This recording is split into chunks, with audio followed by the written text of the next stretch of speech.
I can still see her sitting there. My wife looked at me and said, "I'm moving in with Anthony." Even now, I can hear the way her voice sounded. It was sharp and clear, like a piece of glass breaking. But when I looked into her eyes, they were as cold as ice. There was no sadness there, and there was definitely no guilt. We were sitting at our dinner table. It was the very same wooden table we had picked out together, with so much excitement when we first moved into our home. Back then, we were just two people starting a life, full of hope and big dreams. I thought this was going to be just another quiet evening. I expected her to talk about her day, maybe complain a little about her boss, or tell me about her new workout routine at the gym.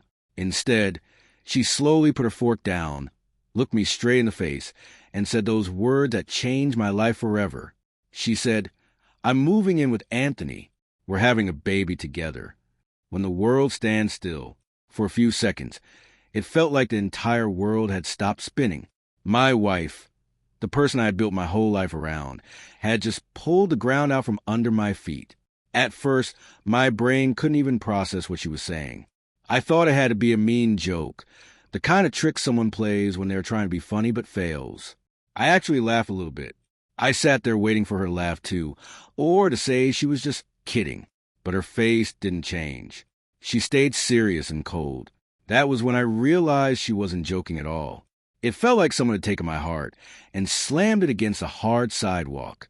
My first thought wasn't even to ask why she did it. I wanted to know when it all started. I wondered when she decided that our promises to each other didn't matter anymore. When did Anthony, a guy she worked with and called a friend, become more important than a husband who had stayed by her side through every good and bad day, staying calm in the storm? She didn't even look upset. She told me it had been going on for many months. She said she was tired of pretending that she wanted to be with me. Inside, I wanted to scream. I wanted to get angry and maybe even break something to show how much I was hurting. But I didn't. I just sat there. I felt totally numb, like I was watching a movie of someone else's life. In movies, when a husband finds out his wife is leaving, he might flip over a table or run out into the dark night. I didn't do any of that. I stayed very calm. It was a strange kind of calm, and I think it actually started to bother her. She was waiting for me to cry. She probably thought I would beg her to stay or plead with her to give us another chance. Instead, I let her words hang in the air like a heavy cloud. Then I asked the one question that finally made her eyes move. Did she really think I wouldn't find out on my own? The truth I already knew. That was the moment I saw it, a tiny flash of fear in her eyes. The truth was, I already knew everything about her and Anthony. I wasn't as blind as she thought I was. I had noticed the late meetings at work that didn't make any sense.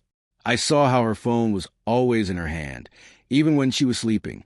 I noticed how she suddenly started caring so much more about how she looked. I had even followed her once. I saw her walk right into his apartment with my own eyes. I had been getting ready for this day, for a long time. Of course, knowing it was coming to make the pain go away, but it meant I wasn't surprised. She thought she was dropping a bomb on me, but she was really just telling me something I already knew. The reason why. She tried to make excuses for what she did. She said that Anthony made her feel alive again. She claimed he gave her the attention and the excitement that she felt was missing in our marriage. I sat there and just listened. While she talked, I thought about all the years I had worked so hard for her. I thought about the extra hours at my job and all the times I stayed late just so we could have a better life. I wasn't a perfect man, but I had always been loyal and kind. It hurt to realize that being a good, loyal husband simply wasn't enough for her. Finally, she looked at me and asked, "Well, aren't you going to say anything?"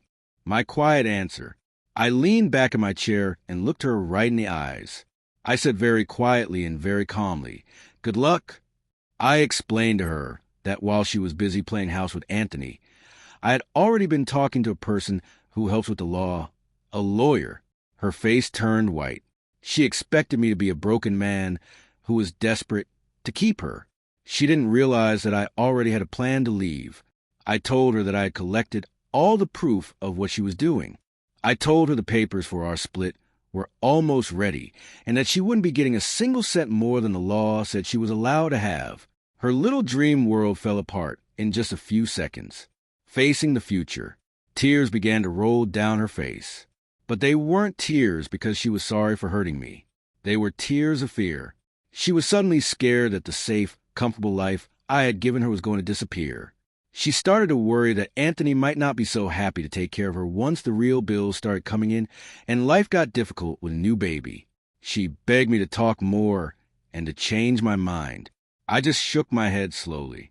You made your choice, I told her. Now you have to live with it. Finding my own way. The weeks that followed were a bit of a blur. She packed up her boxes and moved into Anthony's place. When it was time to sign the papers to end our marriage, my hand was very steady. People think that a broken heart leaves you in pieces. But for me, it felt like being set free. I had already done my crying a long time ago. By the time she actually walked out the door, I was already looking forward to my new life. A few months later, a friend told me things weren't going so well for them. Life with a baby and the stress of real-world problems had hit them hard. People said Anthony wasn't as helpful or as caring as she thought he would be. A new beginning. It didn't surprise me. People who hide in the dark often find it hard to live in the bright light of real life. I didn't feel happy about her being sad. I just felt like that part of my life was finally closed. She made her choice and I made mine. I rebuilt my life piece by piece. I started talking to my old friends again and went back to the hobbies I used to love. For the first time in many years, I felt truly happy and free. The quiet words I said that night had surprised her, but they also saved me. Sometimes being strong doesn't mean holding on tight. Sometimes it means knowing when it is time to let go. When I finally let go, I realized I hadn't lost anything at all. She was the one who lost everything.